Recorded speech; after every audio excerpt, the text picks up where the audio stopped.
Selamat pagi, salam sejahtera bagi kita sekalian.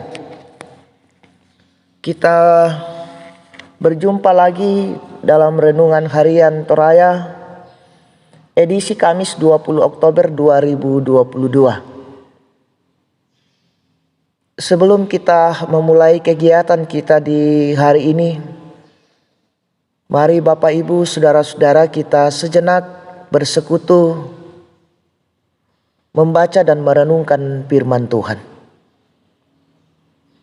Namun sebelum kita membaca dan merenungkan firman Tuhan, mari kita berdoa.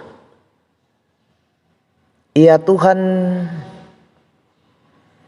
kami bersyukur pada pagi yang indah ini, karena kasih-Mu Tuhan terus nyata dalam sepanjang kehidupan kami, lebih khusus hari ini.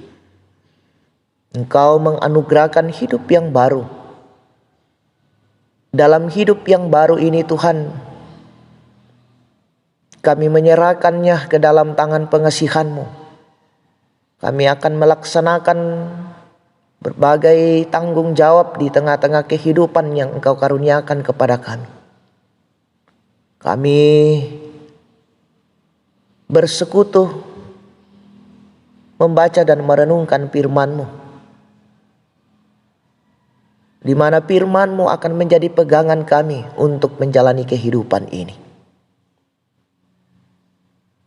Bersabdalah kepada kami siap mendengarkan firman-Mu. Di dalam nama Yesus Kristus, itulah Tuhan dan Juru Selamat kami yang hidup. Amin. Bacaan firman Tuhan pada saat ini dari 2 Timotius pasal 3 ayat 1 sampai dengan ayatnya yang ke-9. Ayat yang kedua saya akan bacakan. Firman Tuhan berbunyi, manusia akan mencintai dirinya sendiri dan menjadi hamba uang. Mereka akan membual dan menyombongkan diri. Mereka akan menjadi pemfitnah.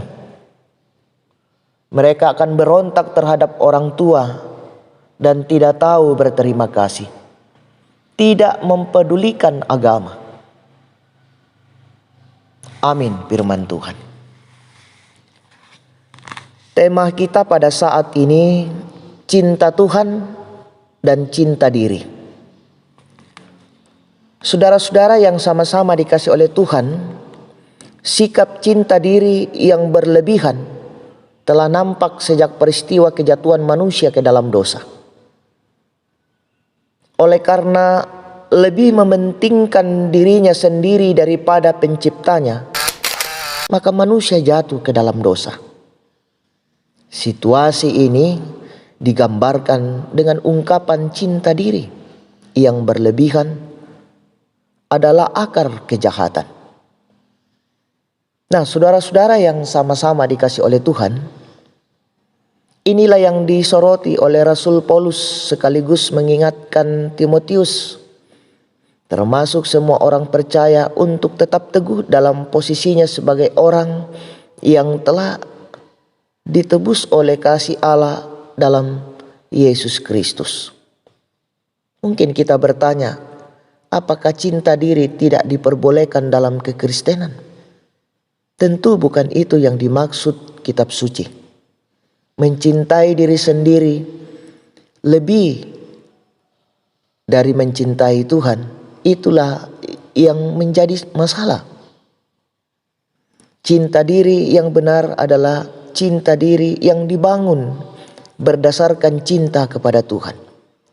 Jika Tuhan mencintai semua orang, maka wajib hukumnya bagi kita untuk hidup dalam cinta Tuhan yang mencintai semua orang. Inilah kasih kepada Tuhan dan kasih kepada sesama. Hubungan yang menjadi dasar kehidupan Kristiani. Bagaimana jika yang terjadi seperti yang dikatakan dalam bacaan kita, bahwa orang-orang dalam jemaat lebih mencintai diri sendiri dan tidak segan mencelakakan orang lain? Jawabannya tentu karena cinta diri lebih besar daripada cinta kepada Tuhan. Nah, saudara-saudara yang sama-sama dikasih oleh Tuhan, bagaimana dengan kita? Apakah cinta kepada Tuhan masih menjadi dasar dalam kehidupan kita?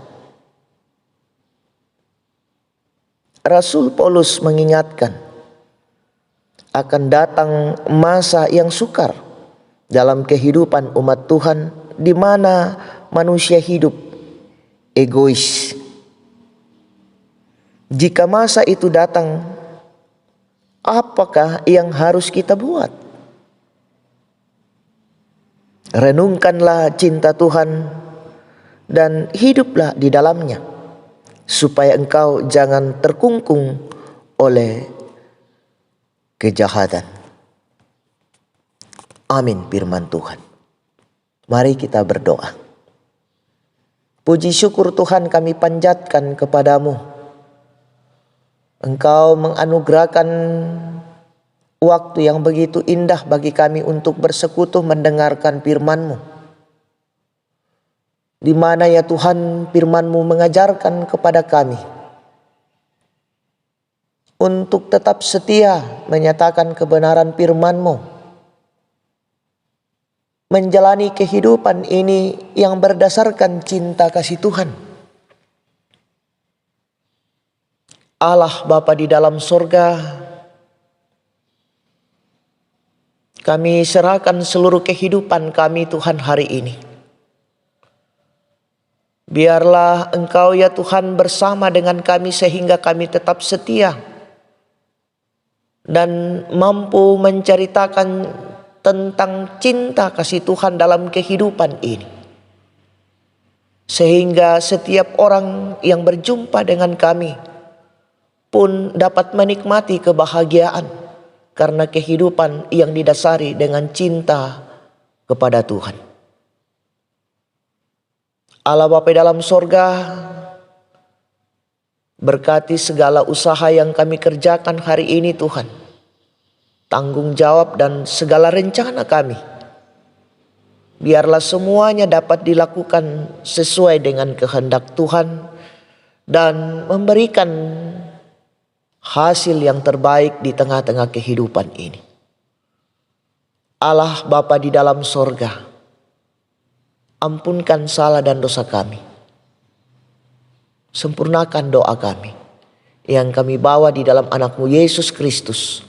Itulah Tuhan dan Juru Selamat kami yang hidup. Amin. Selamat beraktivitas, Tuhan Yesus memberkati.